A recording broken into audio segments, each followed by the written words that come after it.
कैलासशिखरे रम्ये देवदेवं जगद्गुरुं प्रपच्छ पार्वतीकान्तं शङ्करं लोकनायकम्।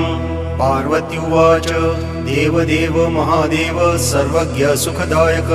आपद्दुःख दरिद्रादि पीडितान् नृणां विभो यद्विधं सुख सम्पत्ति धनधान्यकरं सदा विशेषतो राजकूले शान्तिपुष्टिप्रदायकं बालग्रहादिशमनं नानासिद्धिकरं नृणां नोक्तपूर्वं च यन्नाथ ध्यानपूजा समन्वितं वक्तुमर्हस्य शेषेण ममानन्दकरं परम्। ईश्वर उवाच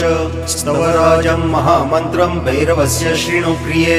सर्वकामार्थदं देवी राज्यभोगप्रदं नृणां स्मरणात् स्तवराजस्य भूतप्रेतपिशाचकः विद्रवन्त्यभितो भीतः कालरुद्रादिवक्प्रजः एकतः पन्नगः सर्वे गरुडश्चैकतस्तथा एकतो घनसङ्घाताश्चण्डवातो यथैकतः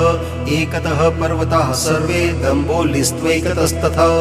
एकतो दैत्यसङ्घाता एकतः स्यात् सुदर्शनम् एकतः काष्ठसङ्घाता एकतोऽग्नि